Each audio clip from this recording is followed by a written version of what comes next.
Oke, selamat datang kembali di tutorial Kode Indonesia bersama dengan saya Sulaiman Santoso, dan di tutorial kali ini kita akan melanjutkan tutorial multiplayer kita di Remote Procedure Call. Oke teman-teman, sama saat ini kita punya sebuah aplikasi Godot di mana kita bisa membuat server dan buat klien. Tapi kita belum punya sebuah player, jadi kita akan buat player kita kali ini.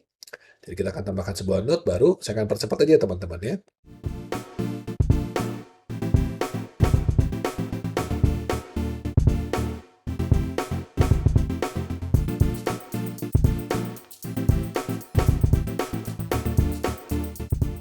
Oke, jadi kita sudah punya sebuah kinematic body 2 dimensi, nama star. Dia punya sprite dan collision to shape 2D. Kita akan tambahkan sebuah script di sana, script buat pemain kita. Dan di dalam script ini saya akan tambahkan pergerakan ke atas, bawah, kiri, kanan.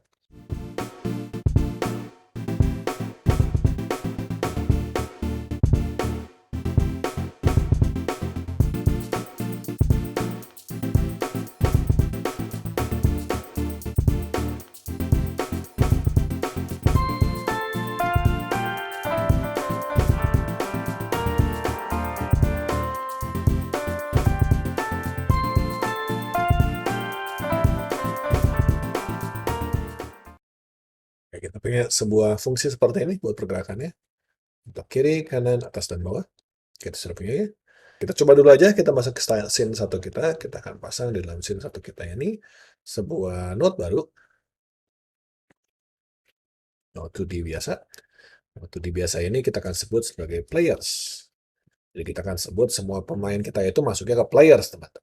Nah, di dalam players ini kita akan tambahkan juga si karakter kita yang baru itu ya. Jadi kita akan tambahkan di sini, teman-teman, by the way ada sebuah button untuk instance child scene. Jadi kalau kita klik di sini, kita bisa pilih semua scene child yang mungkin. Jadi kita akan pasang star di sini.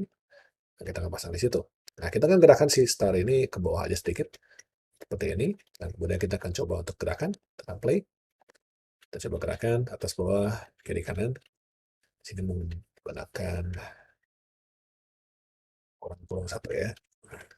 Oke. Kita coba lagi. Kita akan punya pergerakan atas bawah, kiri kanan seperti biasa ya. Oke. Oke, nah teman-teman, kalau di dalam sebuah aplikasi multiplayer, maka setiap pemain sebenarnya harusnya digerakkan hanya oleh pemain yang bersangkutan. Jadi kalau misalkan si bintang ini adalah kepunyaan dari klien pertama, maka hanya klien pertama yang boleh menggerakkan bintang ini. Kalau nanti kita punya bintang lagi, misalkan kita punya bintang kedua, misalkan di sini, maka bintang kedua ini misalkan hanya bisa dipermainkan atau digerakkan oleh pemain kedua, begitu harusnya. Nah, gimana caranya supaya kita bisa mengeset seperti itu, teman-teman? Nah, di sini ketika kita start server, teman-teman, maka semua node yang ada di saat running, yaitu semua yang ada di sini itu, sebenarnya adalah kepunyaan dari server. Semuanya kepunyaan dari server. Jadi kalau misalkan kita start client dan client connect pun ke dalam server, maka semua node yang ada di sini itu tetap punya kepunyaan dari server saat ini, gitu ya. Jadi kalau misalkan saya punya 2 buah bintang seperti ini, maka kita harus terlebih dahulu ngeset siapa yang punya si node-node ini. Jadi kalau kita pengen supaya node yang ini, yang dua ini digerakkan oleh player 2, maka kita harus ngeset supaya dia itu ownernya, pemiliknya adalah player 2. Pada defaultnya semuanya adalah kepunyaan dari server. Defaultnya ya. Defaultnya kepunyaannya semuanya adalah server. Jadi kalau misalkan kita pengen tahu dia ada di mana, dia itu punya kepunyaan saya atau bukan, ya, kita bisa kasih dia sebuah if di sini. Jadi kalau misalnya kita pengen cek, di sini saya baru bilang, saya hanya mau bergerak, saya hanya mau ngecek pergerakan ini hanya kalau misalkan saya adalah network master. Ini ada sebuah if di sini, sebuah if ini adalah is network master. Ya, network master ini saya akan cek semua di sini. Jadi saya hanya bilang kalau saya network master maka saya boleh menjalankan ini. Kalau enggak, tidak jalan. Kita coba dulu ya. Sini saya akan gerakan. Teman-teman, saya atas bawah kiri kanan saya nggak jalan, tidak bisa bergerak karena saya bukan network master. Tapi kalau saya start server di sini, kita akan bisa menggerakkan kedua-duanya. Karena sekarang saya adalah masternya. Nah, kalau sekarang saya punya sebuah klien baru, multiplayer tutorial ini saya run, misalkan ya. Oke, saya punya yang seperti itu sama ya. Oke, sedangkan kalau di sini saya start server, start client, ya, dia connected ya, dia tidak bisa gerak, tapi kalau di server saya gerakin, dia akan gerak. Karena bintang ini pada default-nya adalah kepunyaan daripada server.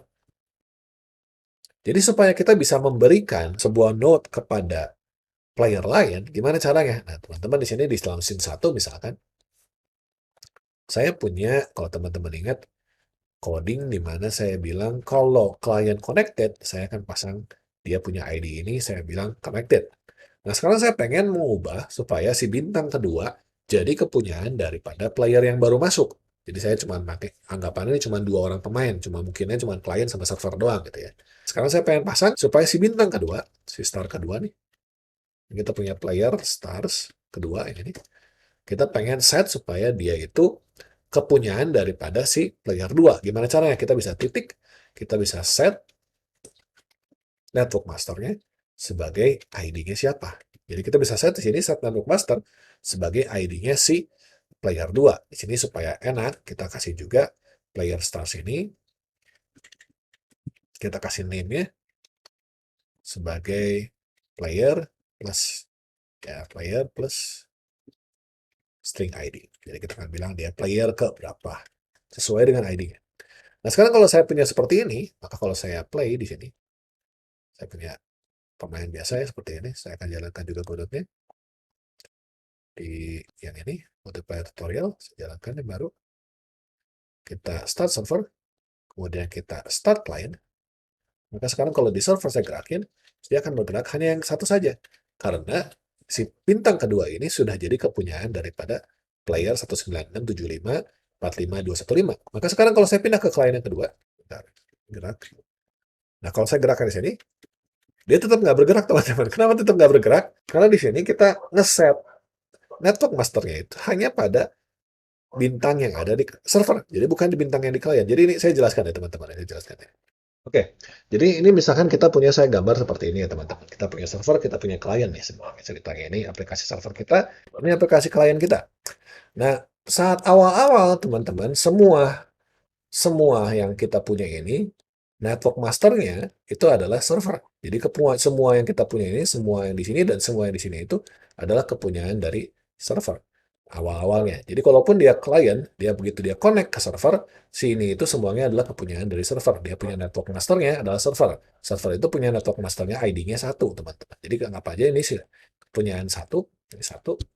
Maka si 1 ini juga akan ada juga, maka si 1 ini juga akan berfungsi juga di sini, akan juga di sini, akan juga di sini. Yang tadi kita lakukan, teman-teman, adalah kita mengubah si network master yang ini jadi network masternya klien. Jadi kita ubah di sini network masternya jadi misalkan player 2 begitu. Tapi di sini kita bisa lihat klien kita ini tidak mengubah si network masternya, klien masternya. Masih klien yang 1. Jadi di sini kenapa kita tadi ketika kita pindah ke klien, kita tetap tidak bisa menggerakkan si bintang kedua. Karena walaupun dia di sini sudah berubah di server, tapi di klien belum berubah. Nah, jadi sekarang kita perlu cara supaya kita bisa mengubah si network ID-nya yang ada di klien juga. Karena di sini kita harus bilang, si server ini harus mengirimkan pesan ke si klien untuk mengubah si angka ini, yang 1 ini jadi sesuai ID yang barunya, jadi 2. Gimana caranya? Kita harus mengirimkan pesan dari sini ke sini, gitu ya. Jadi dari server ke klien, gitu ya. Nah, gimana caranya? Nah, kita bisa mengirim pesan ini menggunakan namanya sesuatu yang namanya RPC, teman-teman. RPC ini singkatan dari Remote Procedure Call. Jadi, gimana caranya kita bisa mengambil sebuah metode yang ada di klien, kita panggil dari server. Jadi gampangnya begitu, RPC itu adalah kita manggil metode yang ada di klien, kita panggil dari server. Nah, untuk kita bisa panggil ke server, maka kita harus punya dulu metode di kliennya, gitu ya. Nah, di sini, karena klien dan server kita sama, kita akan tambahkan sebuah function baru. Jadi kita akan tambahkan sebuah function baru, paling bawah aja ya. Kita akan bilang function assign player to ID. Ini. Nah, supaya si function kita ini bisa dipanggil oleh server, ya, bisa dipanggil di tempat lain selain diri kita saat ini. Jadi anggapannya ini adalah 2 komputer terpisah gitu ya, client dan server. Si fungsi assign player 2 ini mau saya panggil di server. Nah, gimana caranya kita bisa panggil seperti itu? Nah, di sini saya akan panggilnya menggunakan kalimat remote. Remote function assign player 2 ID. Nah, di sini kita akan panggil stars kedua, titik set network master, adalah si ID. Nah, berarti yang pertama kita harus lakukan adalah kita harus punya sebuah function dan kita punya sebuah keyword namanya remote. Kalau function diberikan sebuah keyword namanya remote, artinya function tersebut bisa dipanggil dari luar komputer kita, bisa dipanggil dari server, gitu ya, atau dari klien-klien lain sebenarnya. Nah, itu coba. Berarti sekarang ketika saya udah connected di sini, selain saya mengubah nama pemainnya seperti ini, set name player ID dan name-nya, ini name-nya lupa ya, kita tambahkan juga name-nya. Kita juga akan panggil, ini kan kita set buat diri sendiri ya, ini yang kedua ini adalah set buat diri sendiri. Maka di sini setelah itu kita panggil client, set di client. Nah, gimana panggil kliennya? Kita menggunakan perintah namanya RPC. Nah, RPC sendiri teman-teman, ada beberapa tipe di sini. Ada RPC biasa, ada RPC config, ada RPC ID, ada RPC unreliable, ada RPC unreliable ID. Nah, di sini saya akan jelaskan dulu RPC dan RPC unreliable ya, RPC config nanti ya teman-teman. Nah, RPC itu adalah kita manggil fungsi yang ada di semua klien kita. Jadi kalau kita panggil RPC di sini, kita buka, kita langsung metodenya apa? Di sini misalkan kita assign player 2. Kita perlu parameternya apa? Kita kasih ID. Misalkan. Nah, ini adalah kita panggil semua klien kita. Jadi kalau kita misalkan punya 3 klien, semuanya akan kita panggil assign player 2. Jadi kalau misalkan di sini saya panggil RPC, assign player 2, dan kasih ID, maka kalau di sini saya punya klien 1 dan klien 2, misalkan, maka RPC ini akan memanggil ke klien 1, juga akan memanggil ke klien 2. Karena kita pakai RPC biasa. Jadi satu RPC itu buat segala macam. Jadi buat semua klien. Jadi ini anggapannya untuk semua klien. Sedangkan kalau kita punya RPC ID, RPC ID ini menerimanya adalah kita minta ID-nya. Jadi di sini kita akan hanya mentarget satu buah ID. Jadi di sini RPC ID ini adalah kalau misalkan si servernya mau memilih. Oh, misalkan kalau kita punya klien 1, klien 2, saya pengen manggil fungsi yang ada di klien 2 aja, berarti saya akan pakai RPC ID dari server ke klien 2 langsung. Menggunakan ID-nya klien 2. Kayak gitu ya. Jadi di sini bedanya antara RPC dengan RPC ID itu adalah kalau RPC ID ada ID-nya. Manggilnya harus pakai ID gitu ya. Kalau RPC itu kayak semacam broadcast ke semua orang. Gitu. Nah, kalau di sini ada perbedaan antara unreliable sama reliable, teman-teman. Jadi kalau kita panggil di sini ada RPC unreliable dan RPC unreliable ID. Itu bedanya unreliable dan unreliable ID itu sama dengan yang tadi ya. Jadi kalau RPC unreliable itu broadcast unreliable. Kalau RPC unreliable ID berarti hanya kirim ke satu ID tapi unreliable. Maksudnya unreliable itu apa teman-teman? Maksudnya unreliable itu adalah dia menggunakan metode di mana si paket yang kita kirimkan atau informasi yang kita kirimkan ini belum pasti sampai. Kalau teman-teman tahu, di dalam jaringan kita punya ada 2 macam cara untuk kita koneksi atau kirim-kirim pesan. Ada yang namanya TCP, ada yang namanya UDP. TCP itu artinya kalau kita pengen kirim-kiriman pesan, kita harus jabat tangan dulu, kita kirim pesannya pasti nyampe. Itu TCP.